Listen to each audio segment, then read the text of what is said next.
네, 계속 치시죠. 작년인가 언제 우리 유 목사님이 주일날 어떤 일이 있어서 강단에 와서 설교해 주면 좋겠다고 전화를 주셨는데, 그때는 제가 이미 해외에 나갈 일정이 선약으로 잡혀 있어서 오지 못했었습니다. 그리고 개인적으로는 우리가 독서 모임을 하는데 그 중에 멤버 중에 한 분이기 때문에 몇 번 여기도 독서 모임도 한 적이 있어요. 그래서 교회는 몇 번 와봤지만 예배 때 성도님들을 뵙는 것은 처음입니다. 이렇게 뵙게 돼서 기쁘고 감사합니다. 네, 아이고. 제 아내도 같이 왔으면 좋을 텐데 같이 올 수 있는 사정이 못 돼서 혼자 왔습니다. 그래서 제 아내가 영상으로 여러분들에게 인사를 드릴 겁니다. 그런데 말로 하는 인사가 아니라 제 아내가 선교단체 대표로 섬기고 있는데 춤추는 사역을 해요. 바디워십 찬양 사역자입니다. 그래서 두 곡의 영상으로 여러분들에게 인사를 대신 할 겁니다. 앞에 불을 끌 수 있으면 더 선명하게 잘 보일 것 같아요. 한 곡은 손경민 침례교 목사님이신 손경민 목사님이 만든 찬양, 은혜 찬양을 둘이 할 건데 하나는 제 아내고 하나는 제 둘째 딸입니다. 그리고 두 번째 곡은 행복이라는 그 손경민 목사님의 찬양인데 제 둘째 딸이 혼자 찬양하면서 찬양으로 주님께와 여러분에게 인사를 대신하겠습니다.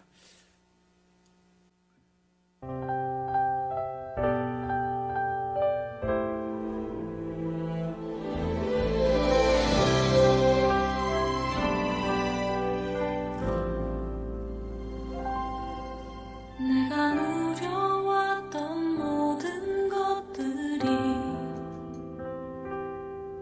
내가 지나왔던 모든 시간이 내가 걸어왔던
주신 작은 힘 나눠주며 사는 삶 이것이 나의 삶의 행복이라오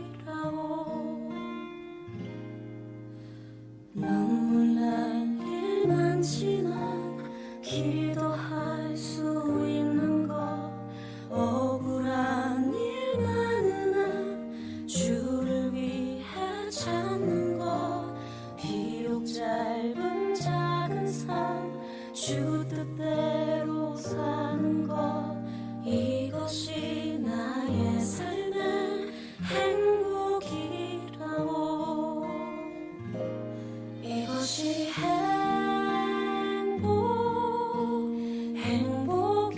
행복이라고 세상은 알 수 없는 하나님 선물 이것이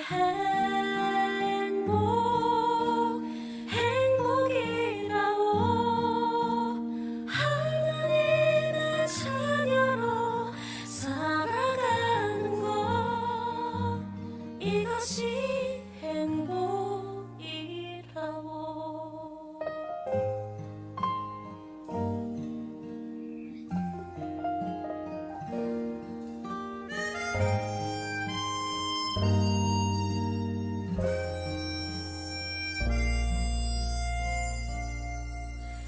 눈물 날 일 많지만 기도할 수 있는 것 억울한 일 많으나 주를 위해 참는 것 비록 짧은 작은 삶 주 뜻대로 사는 것 이것이 나의 삶의 행복이라오 이것이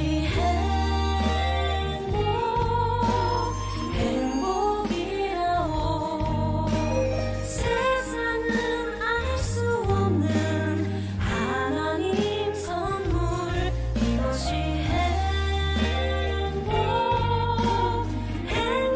행복이라오 하나님의 자녀로 살아가는 것 이것이 행복이라오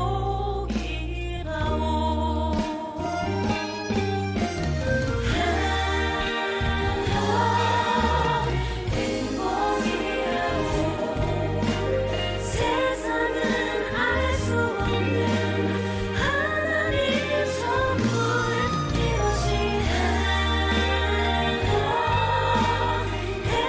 행복이라오 하나님의 자녀로 살아가는 것 이것이 행복이라오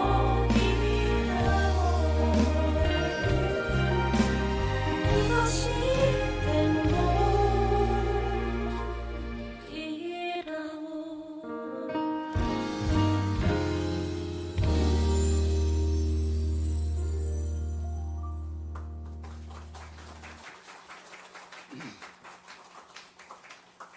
네, 첫 번째 곡인 은혜란 찬양은 작년 4월에 대전 침례신학대학 교정에서 찍은 겁니다. 침례신학 되게 아름답죠? 꽃이 만발할 때. 그리고 두 번째 혼자 한 행복은 여의도 공원에서 촬영한 건데요. 제가 핸폰으로 찍은 거예요. 네, 제 아내와 딸이 같이 이 인물했고 혼자 동물했는데 아내는 올해 66이고요. 딸은 41살입니다. 그래도 저렇게 몸으로 주님을 찬양 드릴 수 있도록 불러주시고 써주셔서 얼마나 감사한지 모르겠어요. 아내도 목사고 딸도 목사인데요. 네, 이렇게 함께 온 가족이 주의 영광과 복음에서 사역하고 있습니다. 이스라엘 사람들은 만나면 인사를 어떻게 하는가 하면 항상 히브리어로 샬롬이란 말로 인사를 해요. 우리는 만나면 안녕하세요라든지 뭐 식사하셨어요? 뭐 이렇게 인사를 하지만 이스라엘 사람들을 만날 때마다 혹은 전화 걸고 받을 때마다 샬롬 샬롬 샬롬 인사를 하거든요. 그런데 이스라엘 예루살렘에 가 있는 우리 침례교 김진남 선교사가 있는데 그 사람한테 제가 직접 들은 얘기예요. 이스라엘 사람들을 샬롬을 인사할 때 그냥 아는 사이면 교회에서 만나거나 어디서 만나거나 그냥 아는 사이끼리는 샬롬하고 한 번 인사를 한대요. 근데 좀 가깝고 친하고 자기가 좋아하는 사람에게는 반드시 샬롬 샬롬을 2번 한답니다. 근데 자기가 정말 좋아하고 사랑하는 사람끼리는 샬롬 샬롬 샬롬을 꼭 3번씩 한대요. 그래서 샬롬을 1번 하나 2번 하나 3번 하나만 봐도 그들의 사이를 짐작할 수가 있다고 합니다. 한번 우리 생명사역교회 교우 여러분에게 샬롬으로 인사할 기회를 드릴 테니까 몇 번 하나 보겠습니다. 시작.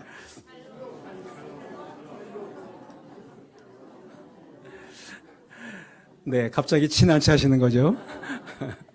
네, 샬롬이란 말은 중요한 말이 5가지가 들어있어요.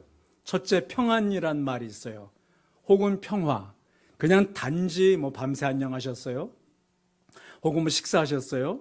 오늘 날씨 좋네? 이런 정도의 의미가 아니라 성경에 다 근거가 있는 복합적인 중요한 의미를 가진 단어인데 평안하십니까? 혹은 평화로우십니까? 지금 여러분 가정으로 혹은 개인적으로 평안하신가요? 아멘이세요? 네, 2번째는 또 어떤 뜻이 있는가 하면 건강이라는 의미가 있어요. 형통이라는 의미도 있어요. 지금 여러분 몸은 건강하신가요? 아멘이 좀 줄어든 거 보니까 여기에 쑤시고 결리가 아픈 분이 많으신 모양이에요. 혹은 여러분의 가정은 형통하신가요? 믿어도 돼요? 그런 의미가 샬롬이란 인사 속에 들어있다고 합니다. 3번째는 무슨 뜻이 있는가 하면 번성과 혹은 번영이란 의미가 들어있는 단어래요. 지금 여러분이 농사를 짓든 혹은 사업을 하든 직장생활을 하든 번성하고 있나요? 혹은 번영하고 있나요? 작년 한 해 동안 하나님 은혜로 번성하셨습니까? 올 한 해 2024년도가 값진년이 정말 값진 해, 값진 신앙, 값진 사람이 되기 위해서 영적으로나 육적으로나 번영하기를 원하시나요? 그럼 우리 샬롬으로 축복해 줘야 되는 거예요.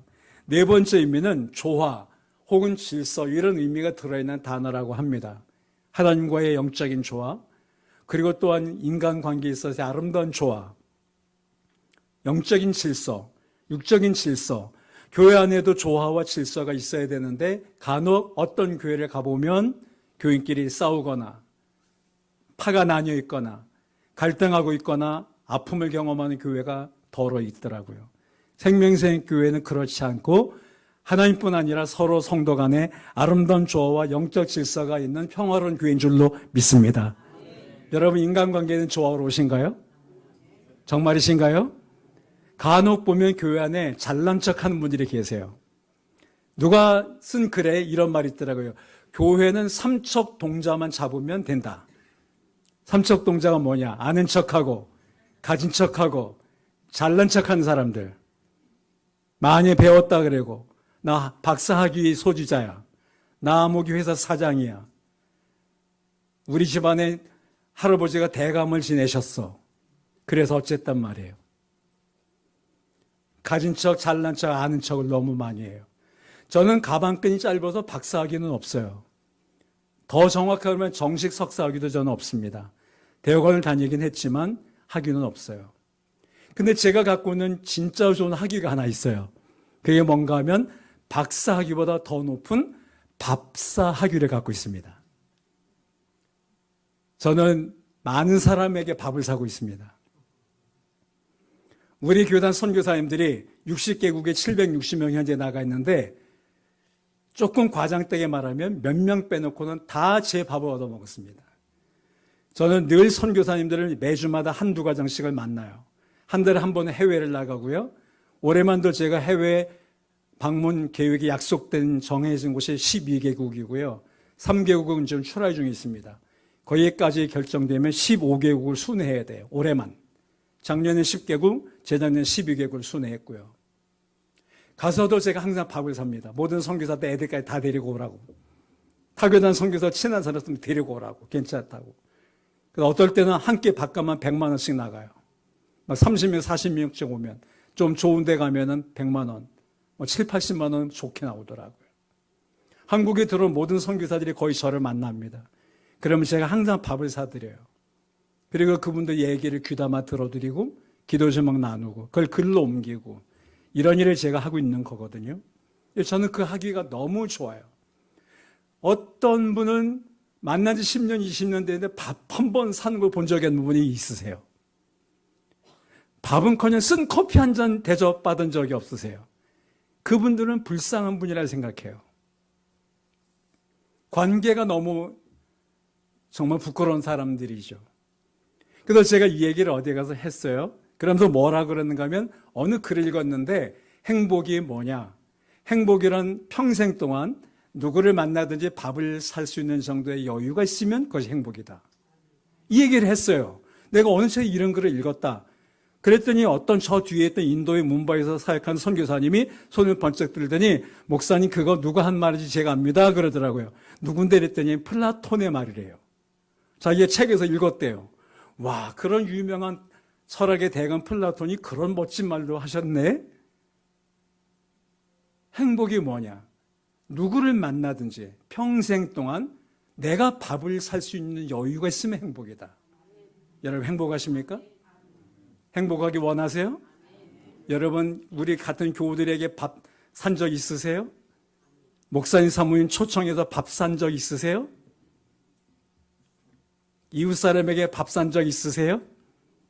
식당에 모임에 가면 먼저 달려나가 밥값 내본 적 있으세요? 아멘이 점점 줄어들고 있습니다. 아름다운 관계, 질서와 조화로운 삶, 하나님과의 관계는 물론이거니와 인간관계와 자연과의 관계. 저는 도시에 그것도 서울의 한 주, 본정통에 살고 있지만 서대문에 있으니까 여러분이 시골에 사시니까 누구보다 자연과 밀접한 삶을 사시니까 더 잘 아실 거예요. 자연과의 조화를 이루어야 됩니다. 그런가 하면 샬롬이라는 말 속에 마지막 5번째 어떤 뜻인가 하면 축복이라는 의미가 있어요. 하나님이 주시는 복 혹은 행복.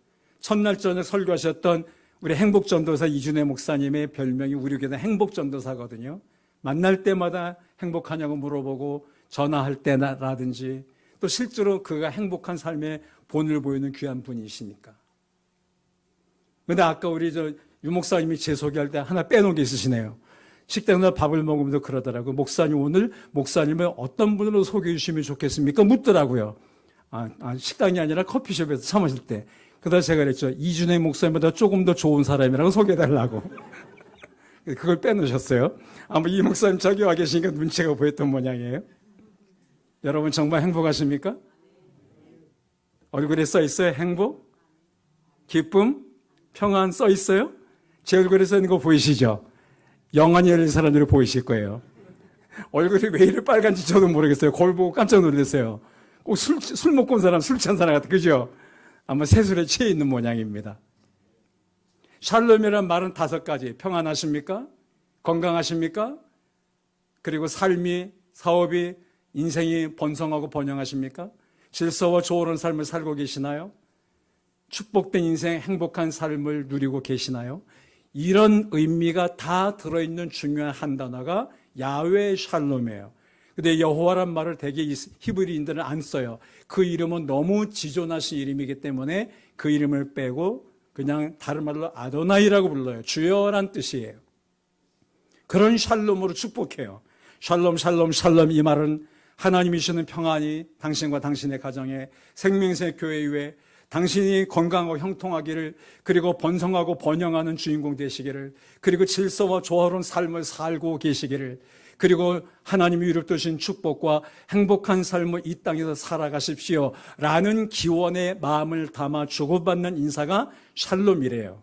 그래서 히브리인들은 유대인들을 만날 때마다 샬롬 샬롬 샬롬 헤어질 때도 샬롬 샬롬 샬롬 누가 전화를 걸어오면 샬롬 샬롬 샬롬 받고 그리고 그렇게 축복한다고 합니다.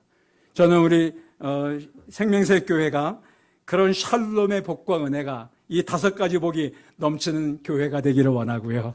그런 여러분의 가정 되기를 주의 이름 축원을 드립니다. 한 번 더 인사해 보실까요? 샬롬의 복과 은혜가 임하시기를 바랍니다. 라고요.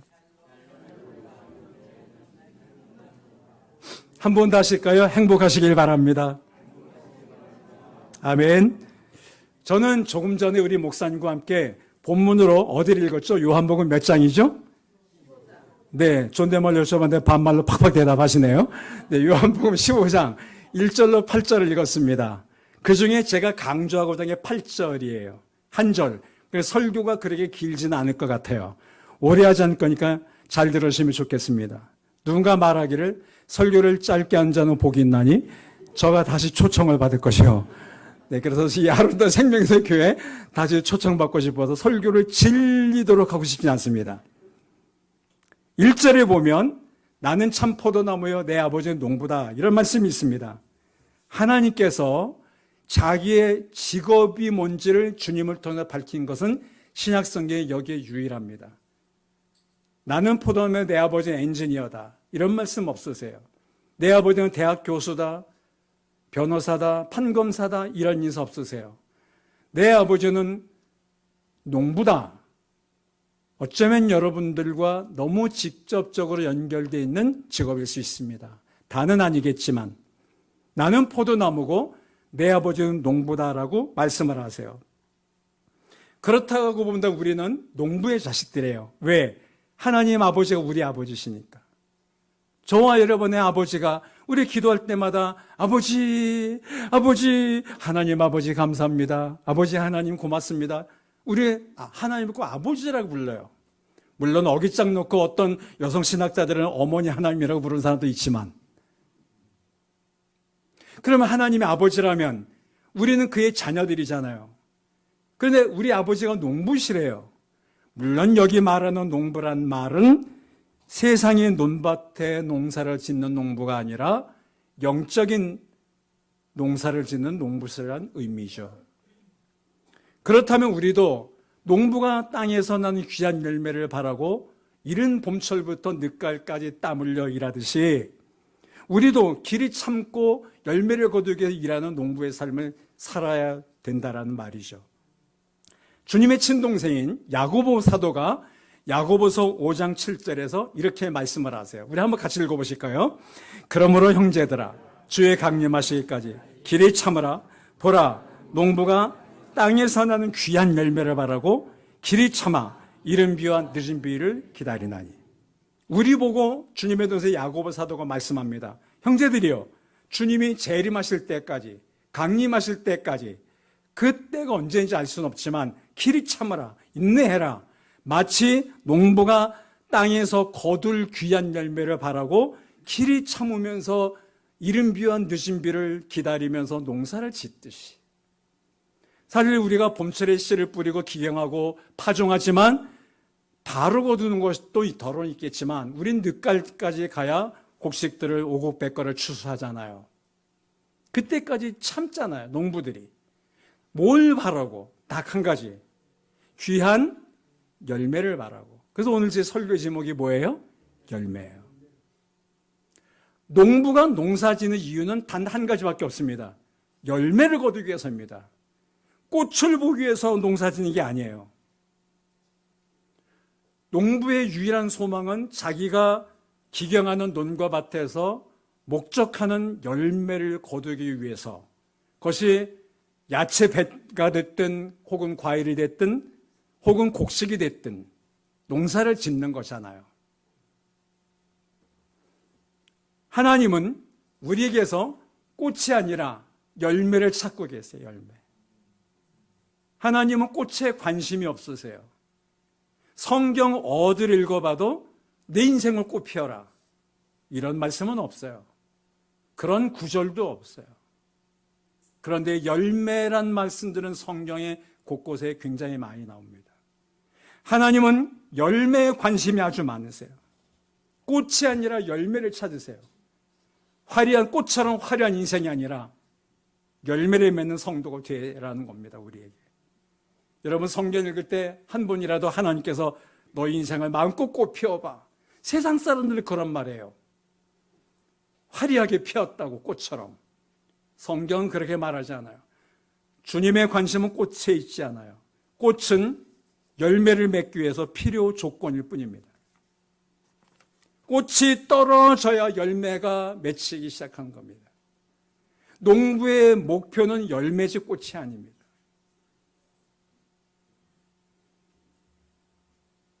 꽃은 열매를 맺기 위한 필요 조건일 뿐이고 과정일 뿐이에요. 과정.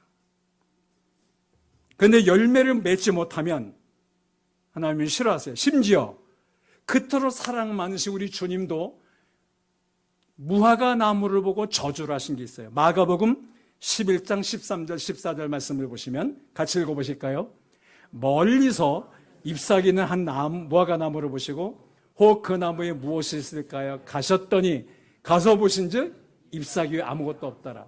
이는 무화과의 때가 아님이라. 예수께서 나무에게 말씀하여 이르시되 이제부터 영원토록 사람이 내게서 열매를 따먹지 못하리 하시니 제자들이 이를 듣더라. 아니, 이 말씀을 보면 주님이 해도 너무하신 것 아닐까? 아니, 무화과 나무가 열매를 맺지 못했다고 그 무화과를 저주하셔서 말라버리게 해요? 다른 복음서에는 뿌리째 말랐다, 그렇게 표현하고 있습니다. 이 말은 우리에게서 영적으로 열매가 그토록 중요하다는 것을 가르치기 위하십니다. 실물 교육을 하신 것이죠. 잎은 되게 무성했어요. 그 무화과 나무가 이스라엘 가면 흔한 나무 중에 하나가 무화과 나무거든요. 그 나무에 무엇이 있을까에 가서 보셨는데 잎사귀 아무것도 없었다는 거예요. 그 나무에게 말씀합니다. 이제부터 영원토록 사람이 되어서 열매를 따먹지 못하리라. 제자들이 듣게 말씀한 거예요. 그러면 제자들이 들은 것처럼 우리도 들어야 되는 겁니다. 아, 열매가 이렇게 중요하구나. 주님이 그토록 원하시는 열매를 우리는 맺고 있는가? 우리 모습은 아닌가, 저 모습이? 여기와 뵈니까, 강단 앞에서 뵈니까 젊은 분들도 계시지만 연세가 있는 분들도 계신 것 같아요. 한눈에 보기에도 새신자, 초신자들은 거의 없는 것 같아요.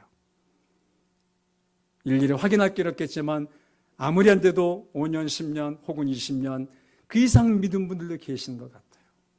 영적인 농부의 자녀를 살면서 세상이라 인생의 밭에서 신앙의 씨를, 복음의 씨를, 생명의 씨앗을 뿌려왔던 영적 농부들인 우리가 거둔 열매는 무엇이 있을까? 생명생교회가 아까 가면서 물어봤어요. 목사님에게 밥 먹으러 가면서 우리 생명생교회는 언제 개척되니까 18년째라고 올해가. 2년만 더 지나면 20년이 되는데 18년 동안 맺은 열매는 얼마나 될까라고 생각해 봤습니다. 혼자 속으로. 꽃은 아름답고 향기가 있습니다. 분명히. 그러나 향기로울 뿐이에요. 열매 속에는 생명이 있어요. 꽃 속엔 생명이 없어요. 열매 속에 생명이 있어요. 대추 하나, 사과 하나 속에는 하나지만 그 속에 있는 그 씨가 떨어지면 몇십, 몇백, 몇천 개의 열매를 맺을 수 있겠죠. 꽃은 사람을 살릴 수 없어요. 꽃 먹고 죽은 사람이, 약한 사람이 건강하고 살아나지 못해요. 그러나 열매를 먹는 사람은 살려줍니다. 열매 속에 생명이 있고 열매가 사람을 살리는 역할을 하는 것이죠. 꽃을 먹진 않아요. 열매를 먹는 것이죠. 그러므로 우리 사랑하는 생명샘 교우 여러분, 우리는 이 시간 자기에게 한번 이 새해를 맞이하는 기도를 하면서 하나님, 제가 맺은 열매가 뭔지를 이 시간 점검해 보기 원합니다. 그리고 전 앞으로 이런 열매를 맺고 싶습니다. 그런 것들을 생각해 보는 시간을 가지면서 2절을 볼까요? 15장 2절 말씀을 보시면 같이 읽어보겠습니다. 물은 내게 붙어 있어 열매를 맺지 아니하는 가지는 아버지께서 그것을 제거해 버리시고, 물은 열매를 맺는 가지는 더 열매를 맺게 하려 그것을 깨끗게 하시느니라. 이 말씀도 너무 무서워요. 그죠? 문자적으로 볼 때 얼마나 무서운 말입니까? 내게 붙어 있어. 내는 주님, 포도나무에서 주님을 가리킨 건데 예수님에게 붙어 있으면서, 우리가 다 예수님에게 붙어 있는 사람들이잖아요. 예수님을 구세주로 믿는 사람들이고 그 주님을 나의 주님으로 영접한 사람들이고, 그래서 우리는 주님의 은혜로 구원받은 하나님의 자녀가 된 사람들이에요. 그래서 하나님의 아버지라고 부르고 있는 사람들이에요. 우리는 분명 예수 안에 들어와 예수님에 붙어 있는 가지된, 한문으로 하면 지체된 삶을 살고 있는지 최소한 5년, 10년, 20, 30년 된 사람들이에요. 그런데 열매를 맺지 않고 있다면 그 가지는 아버지께서, 농부이신 아버지께서 제거해 버리시고 잘라버린다는 거예요. 오늘 본문의 마지막 말씀, 제가 강조하고 싶은 8절 읽어볼까요? 다 같이요. 너희가 열매를 많이 맺으면 내 아버지께서 영광을 받으실 것이요 너희는 내 제자가 되리라. 아멘. 말씀을 하세요. 우리가 열매를 많이 맺어야 되는데 열매를 많이 맺으면 두 가지가 주어진다는 거예요. 두 가지가. 요거를 오늘 결론으로 마음에 간직하고 가시면 좋겠습니다. 첫째가 뭔가 하면 하나님께 영광이 된다는 거예요. 뭐가 된다고요? 하나님께 영광. 주님이 그렇게 말씀하잖아요.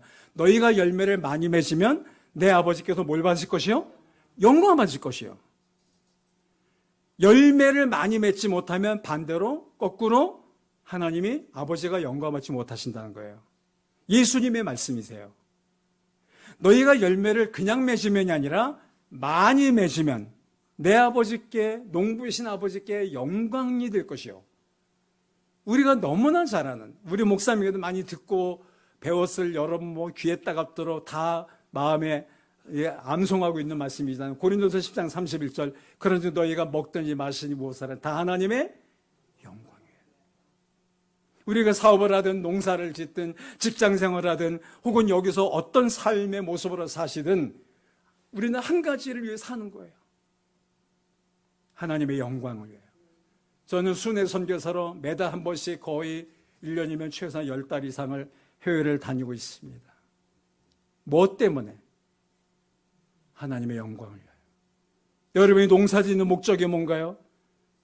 소출을 많이 얻어서 수입을 많이 증대하는 것? 그거는 단편적인 육신적인 이유일 뿐이고 그 목적은 결국은 하나님의 영광을 위하여.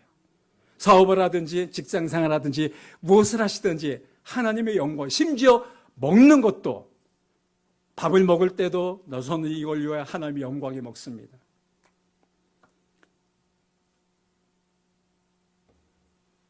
대개 젊은 사람들이 따지던 목사들에게 질문하는 게 그 중에 하나가 뭔가 하면 목사님, 성경에 담배란 말이 어디 있습니까? 예, 담배란 말은 없죠. 담배 피워도 됩니다. 성경에 된다는 말은 없지만 이렇게 물어보면 돼요. 담배 피우면 하나님께 영광이 될까요? 될까요? 안 될까요? 담배 피우는 분들이 계시는군요. 잠잠한 거 보니까. 하나님께 영광이 된다면 예배당에서 피우십시오. 저 교회 주차장 마당에서 서로 얘기하면서 피우세요.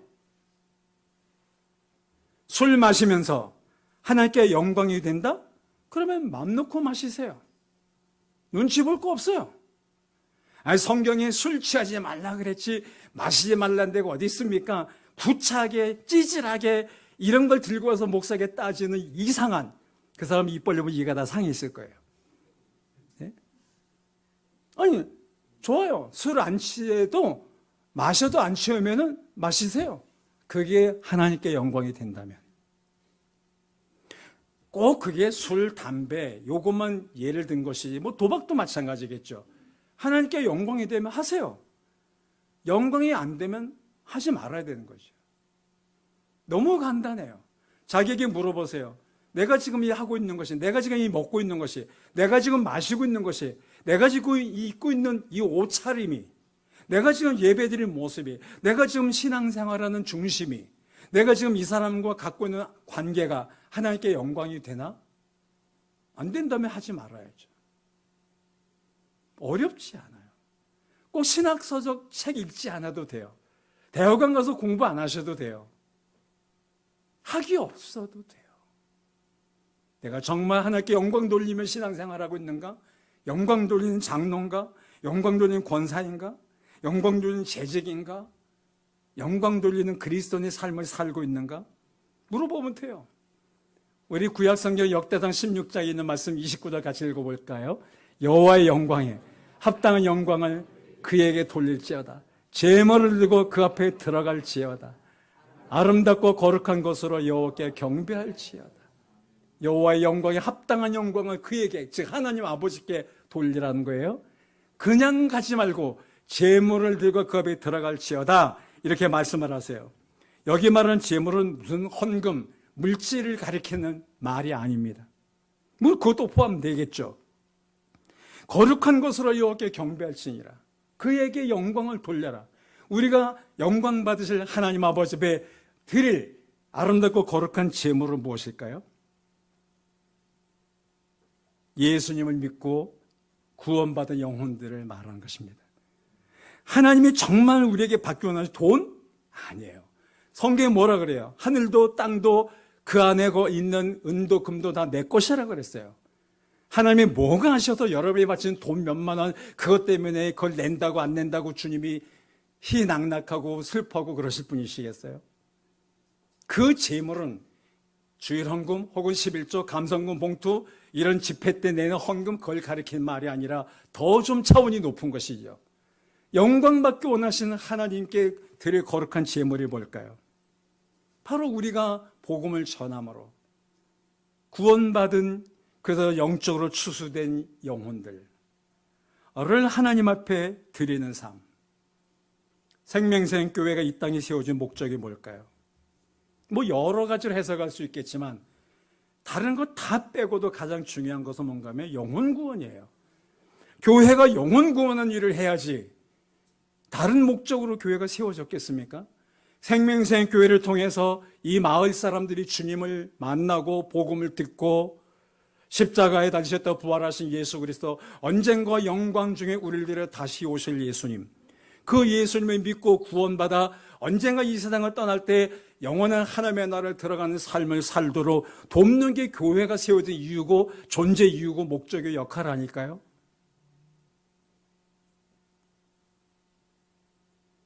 저는 생명샘 교회가 이런 제물을 영광받기 원하신 여호와 앞에 드리며 경배하기를 축복하고 싶습니다. 2024년 한 해 많은 영적 추수가 열매를 거두어져 하나님 보소서 이분도 이웃집 이 아저씨도 이 아줌마도 저 건너편 마을의 누구네도 바로 우리가 올해 전도해서 추수된 열매입니다. 하나님이 영혼들을 받아주십시오. 그 열매가 많을 때 하나님이 영광 받으신다는 겁니다. 아멘이십니까? 하나님께 영광 돌기 원하시나요? 그게 주님이 또 두 번째는 뭔가 하면 두 번째 15장 아까 8절에 보면 너희가 내 제자가 되리라 이렇게 말씀을 하셨어요. 너희가 열매를 많이 맺으면 첫째 내 아버지께 영광이 될 것이고 두 번째 내 제자가 되리라. 주님이 말씀하셨어요. 주님의 제자는 누굽니까? 신학 대학원을 나와야 되고 신학 박사 학위가 있어야 되고 원어를 잘 풀이해야 되고 설교를 유창하게 해야 되고 기도의 능력이 있어야 되고 성경 공부를 많이 이수해야 되고 성경 구절을 500구절, 1000구절, 400개 ton하고 전체를 암송을 달달달 하고 그게 제자입니까? 성경 공부 많이 하면 저도 제자 되나요? 말씀 암송을 많이 하면 제자가 되나요? 선교단체도 훈련 많이 받으면 나 이 훈련도 받고 저 훈련 받아서 미션 퍼스펙티브도 했고 카이로스도 했고 또 이것도 했고 그러면 제자가 되는 겁니까? 그러면 지금보다 훨씬 더 좋은 제자가 이 세상에 많아야죠. 장로 권사 직분을 받으면 제자가 되는 건가요? 그래서 어느 교회 부흥회 갔더니 헌금 목대기를 썼어요. 우리 남편 장로 되게 하소서. 아니 장로 되는 게 목적입니까? 장로 안 시켜준다고 딴 교회를 가버리고 여기는 아니겠지만 그런 분들 만났어요. 그게 뭐라고요? 장로나 권사는 그냥 주님을 섬기는 직분에 불과한 거예요. 섬기라고 준 거지 감투, 명예, 호봉 아무것도 아니에요. 아멘이십니까 여러분? 은사체험을 많이 하고 기도하고 성령 체험이 뭐 방언이 터지고 능력이 나타나고 뭐 예언을 한다 그러고 무슨 뭐 뭘 투시 뭘 본다 그러고 제가 그런 게 없어서 그런지 모르지만 그런다고 제자가 되는 겁니까 여러분? 그럼 우리 다 기도원가 살아야죠. 주님이 말씀하신 제자는 너무 간단해요. 내가 원하는 열매를 많이 맺으라고. 너희가 열매를 많이 맺으면 내 아버지께 영광을 받을 것이요 내 제자가 되리라. 예수님이 그렇게 말씀하시잖아요.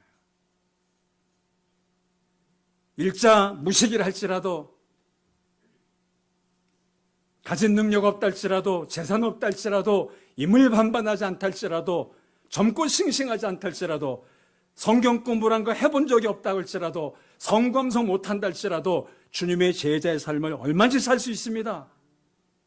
영혼을 사랑하고 그 영혼을 기도하고 그의 삶을 통해서 성령님이 도우시고 역사하심으로 누군가가 당신 때문에, 어느 집사님 때문에 이웃집 사람이 주님을 만나고 구원받는다면 그분은 훌륭한 제자의 삶을 사신 거예요. 그런 열매를 많이 맺으라는 거예요. 그게 요한복음 15장에서 주님이 포도나무와 가지된 우리에게 요구하시고 있는 명령이자 주문이세요. 너희가 열매를 많이 맺으면 내 아버지께 영광을 받으실 것이요, 너희가 내 제자가 되리라. 많이 배운 인텔리들이 모인 교회에 가면 많은 목회자들이 힘들어합니다. 오늘 설교가 어땠고 저땠고, 왜 25분을 넘어서 1분 더 했냐라고, 넥타이 오늘 왜 이렇게 촌스러운 거 맸냐 그러고, 왜 그런 간증을 했냐 그러고, 왜 그런 예화를 드냐 그러고, 전화 걸고 따지고. 그런데 그런 분들 중에 선교원에서 훈련받은 분들 제법되시고, 흔히 말하는 제자 훈련, 평신도를 깨운다, 혹은 무슨 10스텝, 무슨 코스, 내비게이터 몇 단계, 그러면 자기가 제자가 될 착각해요. 그래 남 비판이 있고 설교 점수내 매기고 있고, 다른 사람에게 상처 주기 일쓰고 잘난 체하고. 아까 말했잖아요. 교회는 잘난 척하는 1동자, 2동자, 가진 척하고 아는 척하는 3척 동자만 죽으면 그 교회 된다고. 생명의 교회는 너무 잘난 분은 계시지 않나요? 너무 헌금 혼자 많이 한 분 계시지 않나요? 그래서 이렇게 생각해요. 자기도 모르게. 이 교회 내가 빠져나가봐 우리 교회 예산이 3분의 1이 줄어들고 교회 휘청거릴걸? 1000만의 말씀, 10,000만의 말씀, 나물에 콩떡. 자기가 휘청거립니다. 한번 그리고 나가보세요. 하나님 앞에 많이 드릴 수 있는 은혜 주신 것은 감사할 줄 모르고. 자, 이게 아는 게 무기예요. 가진 게 무슨 재산인 것처럼 허세를 부리고 있어요. 아니, 그런 분들이 제법 돼요. 도시교회 안에. 이마에 학위가 있다고요? 그게 그래서 어쨌다고요? 다 주님 앞에서 봉사 겸손히 하라고 주어진 선물들 아닙니까? 여기도 장로님 계신지 모르겠어요. 계시나요? 네, 물어본 적이 없어서. 권사님들도 그럼 계시겠네요. 장로님, 권사님 누군지 모르지만 들으세요. 장로, 권사는 목이 힘주라고 준 직분이 아니에요. 겸손히 더 낮아져서 더 많이 섬기라고 주님이 주신 선물의 직분이에요. 성경의 직분도 선물이라고 분명히 기록되어 있어요. 더 기도 많이 하셔야 되고, 더 예배 일찍 오셔야 되고. 저는 전화 걸 때 이렇게 받는 사람 되게 싫어해요. 전화 걸면 여보세요. 대개 장로님들이 그렇게 받으세요. 김장도, 이장로, 여보세요. 집사 때 안 그랬거든요. 전화 걸면 여보세요 이래 봤더니 오늘 안수받고는 여보세요. 목에 힘이 팍 들어가. 깔아 막 그냥 깔아. 네. 그럼 저는 전화 안 걸어요. 내가 걸어놓고 끊어버려. 그 다시 걸어요. 여보세요. 도레미파솔 정도로 나올 때까지. 아니, 밝게 왜 못 받아요? 받는 사람 기분 좋게? 왜 힘이 들어가요? 왜 목에 힘 주세요? 집사님 때문에요. 집사님 그러면 얼른 팍 돌아섰는데, 장로님 되고 나서 장로님 그러면 몸이 안 돌아가. 고개도 잘 못 돌려요. 뻣뻣하셔갖고. 여기는 안 그러겠지만. 네. 우리가 열매를 많이 맺어야 돼요. 무슨 열매? 주님의 사랑으로, 복음을 전함으로, 주님이 그토록 원하시는, 주님이 왜 십자가 들려 돌아가셨습니까? 인류를 구원하기 위하여. 우리 같은 죄인의 죄를 대신 씻어주시고, 그 어린 말로 대속이라 그러잖아요. 대신 값을 치렀더란 뜻이지 않습니까? 그리고 우리에게 영원한 산 소망을 주기 위해 모델로 부활하시고, 그 나를 대신하여, 죽어 마땅한 나를 대신하여 죽으시고 부활하신 그 예수님을 진심으로 만났다면, 그 주님이 자신의 인생의 주인 되신다면 우리가 교만할 수가 없죠. 하나님이 원하신 열매, 주님이 그토록 원하시는 구원의 열매. 누가복음 19장 10절에 보면 주님이 여리고라는 도시에 들어가십니다. 그도 집회를 하시는데 키가 작은 삭개오가 그 도시의 세무서장이 늦게 퇴근하고 와서 그만 주님을 만날 수가 없었어요. 왜? 키가 너무 작은데 사람이 꽉 차 있어갖고. 그래서 돌아가다가 주변에 있는 뽕나무에, 우리 성경 뽕나무지만 영어 성경 시카모 추리라고 되어 있는데요. 그게 뽕나무 비슷한 잎사귀 갖고 있어서 뽕나무를 번역한 거예요. 이스라엘 가보면 흔하게 볼 수 있는 나무입니다. 그 나무에 올라가서 기다리다가 주님을 만나잖아요. 설교를 끝내고 집회 마치고 지나가던 주님이 올라다보잖아요. 성경 전체에 보면 주님을 위에서 내려다본 사람은 삭개오가 유일합니다. 내려오라. 내가 오늘 네 집에 거하겠다. 그 집에 많은 사람이 찾아옵니다. 주님이 삭개오님 무슨 말씀하실까? 그때 주님이 이렇게 말씀하십니다. 인자가 온 것은 잃어버린 자를 찾아 뭐 하러 왔다? 구원하러 왔다. 예수님의 삭개오네 집에 죄인 취급받던 세리장 삭개오네 집에서 하신 유명한 말씀. 인자가 온 것은 잃어버린 자를 찾아 구원하러 왔다. 이게 주님이 세상에 오신 이유고 목적이에요. 그 주님의 몸된 교회를 핏값으로 세워진 게 오늘날 전 세계에 있는 교회예요. 2023년 1월 통계에 의하면 제가 오늘 글에다 그걸 썼거든요. 전 세계에 예배 처소가 있는 데가 420만 개가 있답니다. 아마 그건 구교, 캐토릭까지 포함된 거 아닐까 싶어요. 교회는 26억, 기독교회는 26억 4천만 명, 무슬림이 20억 몇 천만 명. 예배 처소가 전 세계 420만 개 때 가정교회 빼고 그 중에 하나가 여기 생명사 교회에 들어갈 거예요. 예배 처소가 있으니까. 주님이 왜 전 세계 곳곳에 이렇게 많은 기백만 개의 교회를 세우게 하셨고 앞으로도 세우기를 원하실까요? 목적이 뭘까요? 잃어버린 영혼을 찾아 구원하는 사명 감당하라고. 너희 교회가 그 지역의 영혼을 책임지고 돌보라고. 너희 교회를 통해서 이 지역사회 복음을 듣고 주님이 원하시는 열매로 추수되게 하라고 그렇게 하신 줄로 믿습니다. 저는 생명의 교회가 18년 전에 그런 목적으로 주님이 유병주 목사님처럼 겸손하고 신실한 젊은 종을 이곳에 보내사 생명의 교회를 시작하게 하셨다고 믿고 싶습니다. 아멘. 그리고 그 안에 여러분 같은 귀한 분들을 영적으로 가족으로 만나게 되었고 추수가 되었고 또 이게 전부 다 여기서 이미 그동안 신앙생활하고 주님 만났던 분들이 딴 데로 전군도 가고 이사도 가고 직장 때문에 가기도 하고 하셨겠죠. 저는 이 일대에 그렇게 뭐 서울처럼 빽빽한 아파트 가는 것도 아니고 인가가 많지 않은 곳이니까 한계는 있겠지만 그러나 그럼에도 불구하고 이 일대에 아직도 이 서정면 일대에 주님을 모르는 사람들이 훨씬 많을 거예요. 그렇다면 여러분에게 주어진 사명은 뭔가 하면 바로 주님이 원하시는 영혼구원의 열매. 주님이 이 세상에 오신 이유가 잃어버린 자를 찾아 구원하러 오셨기 때문인 것입니다. 열매를 많이 맺는 생명의 교회가 됐으면 좋겠고요. 2024년도가 되기를 원하고요. 여러분 한 분 한 분이 그런 일에 쓰임 받으시기를 주님의 이름으로 부탁을 드리고 싶습니다. 아멘. 생명의 교회는 그런 주님의 몸이요 교회 공동체인가요? 하나님 아버지를 영화롭게 하는 교회. 그리고 주님의 제자된 제자들의 공동체, 제자의 삶을 사는 교회. 이미 강조했지만 제자가 뭡니까? 그게 성경권 필요 없단 말 아니에요. 성구 암송하지 말란 말 아니에요. 기도원 가지 말란 말 아니에요. 은사가 나쁘단 말 아니에요. 할 수 있으면 방언도 해야 되고 병 고치는 은사도 받아야 되겠죠. 그러나 그 목적이 뭡니까?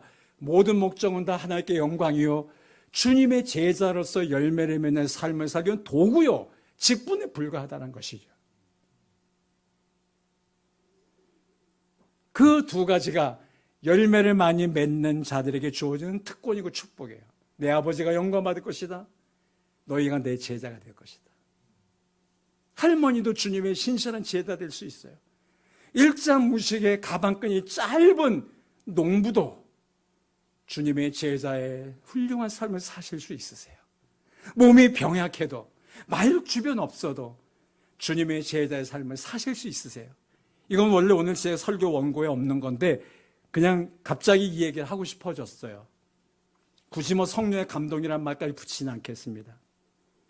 제가 서울제일교회 아현동에서 목회를 하다가 12년 목회하고 은퇴를 했거든요. 6년 전에.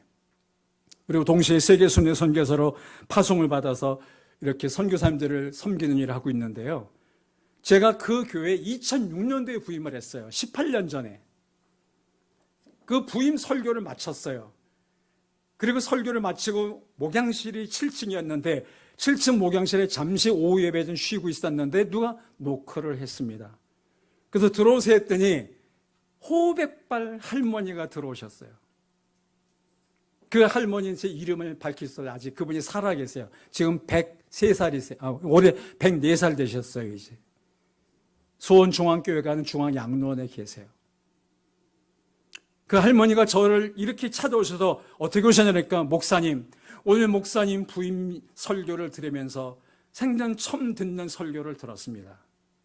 제가 선교를 강조하는 설교를 했거든요. 제가 54살에 그 교회 갔기 때문에 내가 50대 중반에 이 교회에 온 목적은 선교만이 하게 왔다. 당신이 나를 그래도 초빙한 거 아니냐. 그래서 나는 선교를 많이 하는 목회를 하고 싶다. 선교에 대한 이유, 교회의 존재 목적, 이걸 선교다, 이런 걸 강조를 했거든요. 근데 아마 그분은 그런 게 신선했던가 봐요.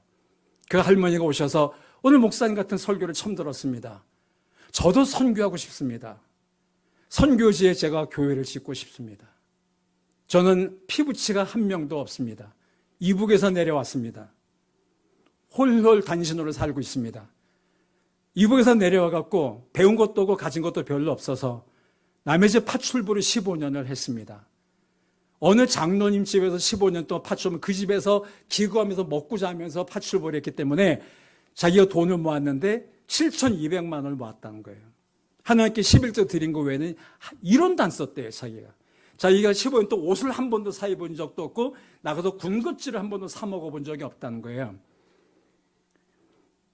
그런데 제가 이제 2006년도에 왔을 때 얘기예요. 지금도 18년 전 얘기. 지금 104살이니까 나이를 계산해 보세요.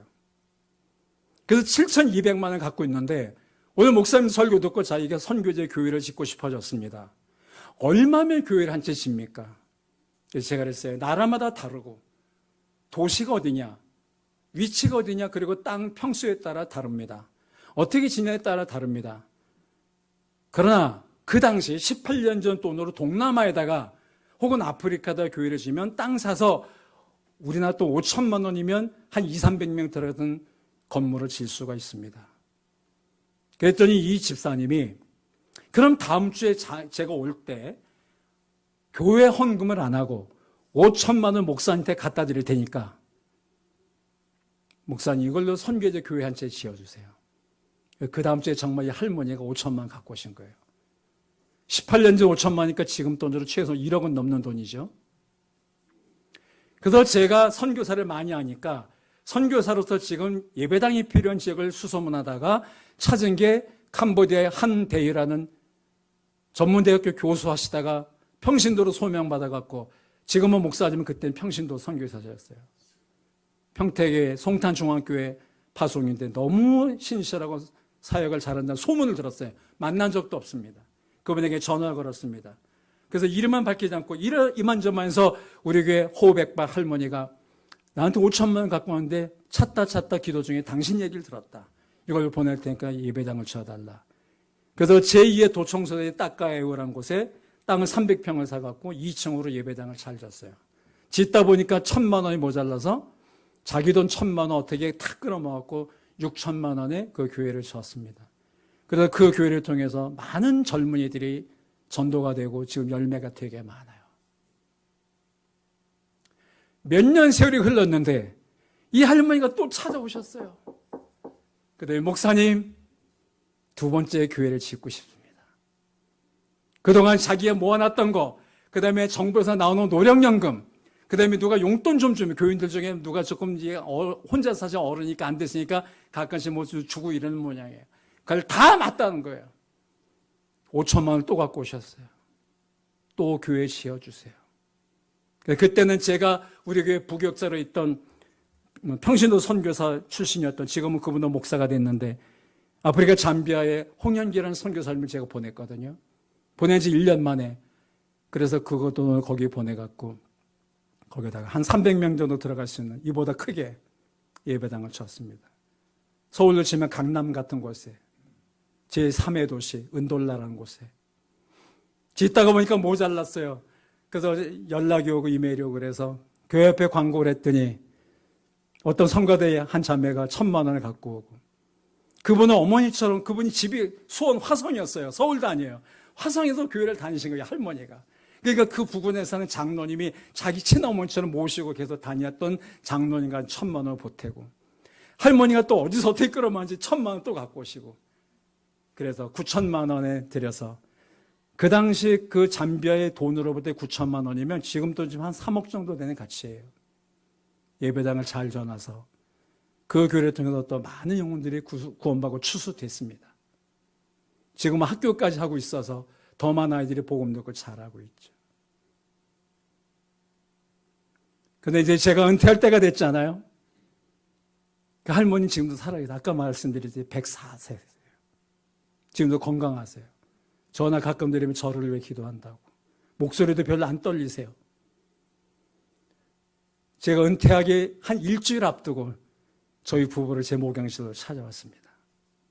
목사님 선교 많이 하시는데 그동안 책값도 못 드렸습니다.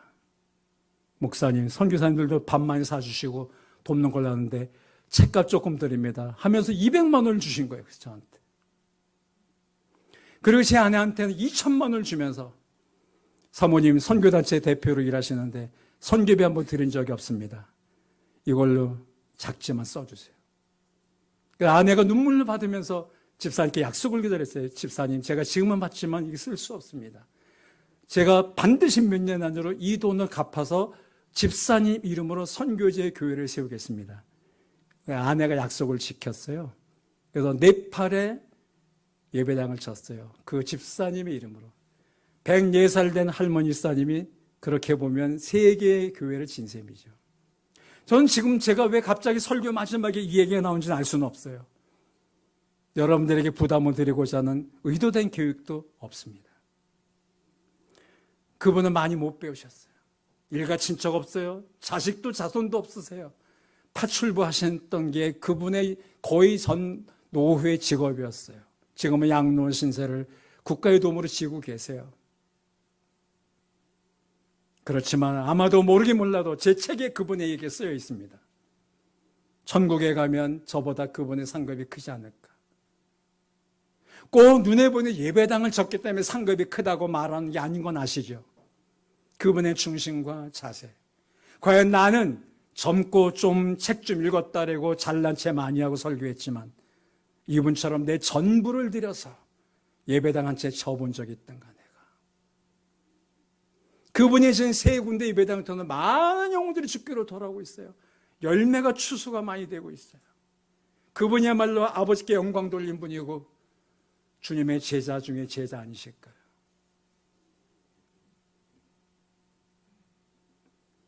저는 생명생교회 교우 여러분에게 도전하고 싶습니다.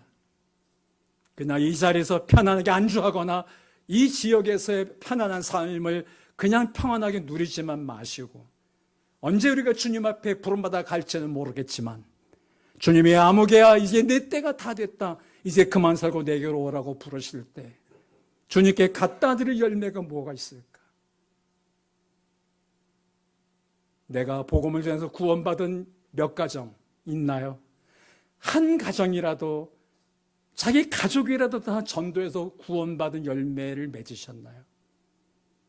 어떤 장로님은 자기 가족도 다 전도를 못하고 계시고, 수십 년을 교회를 다니고 주님 믿었지만 자기 형제들도 전도를 못한 분들이 계시고,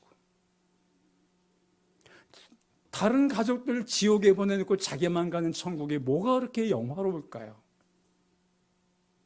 전 여러분에게 부담을 드리고 싶습니다. 제가 또 언제 여기 올지 영원히 못 올 수도 있잖아요. 유 목사님 표정을 보니까 다시는 불러줄 것 같지 않습니다. 그래서 할 말 다 하고 가고 싶어요. 여러분은 무슨 열매를 맺으셨어요? 어떤 열매를 맺고 계시나요? 주님께 드릴 거룩한 맺은 열매 내놔보세요. 있으시죠? 없다는 말 아니에요.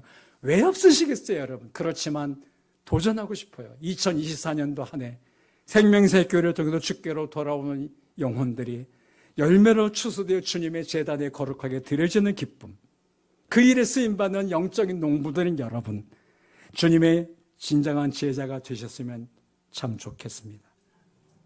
마지막 마가복음 16장 15절 한번 읽어보실까요? 마가복음 16장 15절 주님이 하신 말씀이에요. 같이 읽겠습니다. 너희는 온 천하에 다니며 만민에게 복음을 전파하라. 마태복음 28장 19절 그 위에 있는 것도요. 같이 읽습니다. 그러므로 너희는 가서 모든 족속으로 제자를 삼아 아버지와 아들과 성령의 이름으로 침례를 주고 내가 너에게 분부한 모든 것을 가르쳐 지키게 하라. 볼자다 세상 끝날까지 너희와 항상 함께 있으리라 하시니라. 주님의 말씀하십니다. 너희는 가라. 모든 족속으로 제자를 삼으라. 성부와 성자 성령의 침례를 줘라. 내가 너에게 분부한 모든 걸 가르쳐 지키게 하라. 모든 족속으로, 모든 민족으로 주님의 제자를 삼으라. 그래서 비록 생명새 교회는 양평군 여기 양서면인가요? 서정면, 미안해요. 서정면 여기 있는 교회지만, 흔히 말하는 시골 교회지만, 그러나 세계를 가슴에 품고 여기도 북한 선교하시는 선교사님 아까 저녁 시간에 처음 뵀습니다만 정말 귀한 성도 여러분, 주님의 제자들의 공동체를 통해서 세계 곳곳에 주님의 제자들을 만드는 일에, 그것이 기도가 됐든 물질을 보내는 것이 됐든 직접 선교사를 파송하는 것이 됐든 온 천하에 다니며 만민에게 복음을 전파하는 주님의 이 지상명령에 순종해 드리는 교회가 되셔서, 교회 자체를 위해서 존재하는 교회가 아니라, 교회 유지하기 위한 헌금이 아니라, 우리끼리 먹고 우리끼리 다 소비해버리는 그런 예물들이 아니라 영혼구원을 위해서 우리가 전도와 선교에 힘쓰고 거기에 사람을 보내고 기도를 보내고 물질을 드리고, 아멘. 그래서 주님이 원하신 열매를 마지막 때에 맺어드림으로 언젠가 우리가 주님 앞에 섰을 때 보소서 주님, 많진 않지만 우리 생명생 교회 교우들이 맺은 열매입니다. 이 가정도 이 가정도 이 영혼도 저 영혼도 이 친구도 저 형제도 저 자매도, 그리고 저 어느 나라에 우리가 보낸 선교사람 중에도 추수되고 돌아온 열매들을 보십시오. 받으십시오. 그렇게 우리가 기쁨으로 드릴 수 있으면 참 좋겠습니다. 어느 선교단체에서 설교를 하고 말씀을 전한 분이, 왜 옛날에 지금도 가끔 불려지면 그전 더 많이 불려준 주님 내가 여기 있사오니 나를 받으소서, 나의 몸 나의 마음 주께 드리오니 주 받으소서, 이 찬양 있잖아요. 그런데 누가 이렇게 부르더래요. 주님 제가 저기 있사오니 저를 받으소서, 제 마음 제 몸 주께 드리오니 제 받으옵소서. 주님 내가 여기 있사니 나를 받으소서, 나의 몸 나의 마음을 드립니다가 아니라 자기는 가기 싫고 하기 싫고 죄를 받으라. 제 몸 제 마음 받으시옵소서. 혹시 그런 분 계시지 않나요? 저는 마지막 찬양으로 이거 같이 부르고 싶어요. 주님 제가 여기 있습니다. 비록 제가 부족합니다. 몸도 병들었습니다. 나이도 많습니다. 세상에 내놓을 것 없습니다. 가진 것도 별로 없습니다. 그렇지만 주님이 원하시면 나의 전부를 드리고 싶습니다. 내가 드릴 수 있는 최선의 것을 드리며 제 몸 제 마음을 드리게 원하는 주님 받아달라고, 그런 마음으로 이 찬양을 같이 부르겠습니다.